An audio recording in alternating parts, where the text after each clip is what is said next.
गर्मी के मौसम में जब प्यास हद से बढ़ जाती है और शरीर शीतलता की मांग करता है, तब लोगों के जेहन में सबसे पहला नाम रूह अफ़ज़ा का आता है।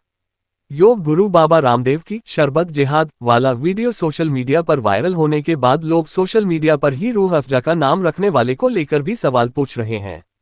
ये गुलाबी रंग का मीठा और ठंडक देने वाला शरबत भारत, पाकिस्तान और बांग्लादेश में बेहद लोकप्रिय है।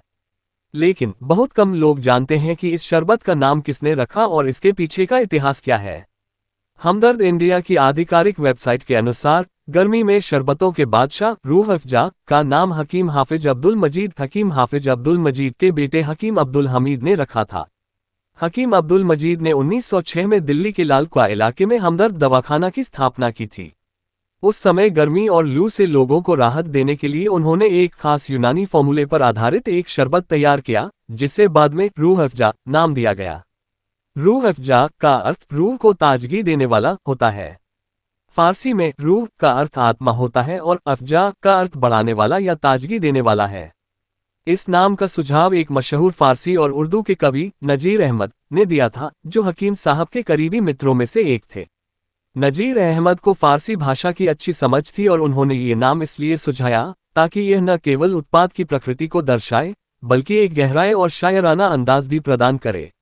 रूह अफ़ज़ा में कई प्रकार की जड़ी बूटियां, फूल, फल और ठंडक देने वाले तत्व शामिल होते हैं। इनमें चंदन, केवड़ा, गुलाब जल, खरबूजे के बीज, नींबू और पुदीना आदि शामिल होते हैं। इसे दूध, पानी या आइसक्रीम के साथ मिलाकर पिया जा सकता है। गर्मियों में शरीर को डिहाइड्रेशन से बचाने और लू से राहत देने के लिए इसे बेहद फायदेमंद माना जाता है। हकीम अब्दुल मजीद के इंतकाल के बाद उनके बेटों ने हमदर्द की विरासत को आगे बढ़ाया। 1947 के बंटवारे के बाद हमदर्द दो हिस्सों में बंट गया, एक भारत में रहा और दूसरा पाकिस्तान में चला गया। पाकिस्तान में इसके संस्थापक हकीम मोहम्मद सईद बने, जबकि भारत में हकीम अब्दुल हमीद ने इसे एक ट्रस्ट में तब्दील कर दिया। आज रूह अफ़ज़ा सिर्फ एक शरबत नहीं, बल्कि भारतीय उपमहाद्वीप की सांस्कृतिक विरासत का हिस्सा बन चुका है।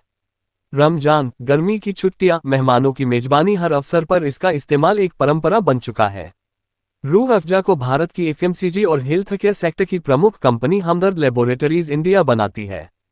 हमदर्द लैबोरेटरीज इंडिया ने वित्तीय वर्ष 2023-24 में 1843 करोड़ रुपए का समेकित शुद्ध लाभ अर्जित किया, जो वित्तीय वर्ष 2022-23 के 1707 करोड़ रुपए से 7.9% अधिक है। पूरे साल की राजस्व वृद्धि 10.1% रही।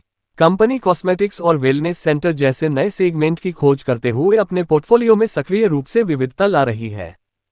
क्या आप अपना यूनानी आयुर्वेदिक हर्बल ब्रांड शुरू करना चाहते हैं, लेकिन मैन्युफैक्चरिंग की सुविधा नहीं है? अस्बा लाइफ केयर प्राइवेट लिमिटेड आपके सपनों को हकीकत में बदलने के लिए तैयार है। हम लाते हैं उच्च गुणवत्ता वाले यूनानी आयुर्वेदिक और हर्बल प्रोडक्ट्स जैसे माजून, tablets, capsule, syrup, face wash, shampoo, toothpaste और कई अन्य उत्पाद। हमारी अत्याधुनिक मैन्युफैक्चरिंग यूनिट में बेहतरीन मशीनरी और गुणवत्ता परीक्षण लैब्स हैं, जो आपके उत्पाद को हर मानक पर खरा उतारते हैं। हम सिर्फ उत्पाद निर्माण नहीं करते, बल्कि आपके ब्रांड के लिए सही पैकेजिंग और गुणवत्ता निश्चित करते हैं। अब अस्बा लाइफ केयर के साथ आप अपना ब्रांड ऊंचाइयों तक ले जा सकते हैं। संपर्क करें 9458039611 या 8171161766 पर। वेबसाइट www.asbalifecare private limited, आपके ब्रांड का भरोसेमंद साथी।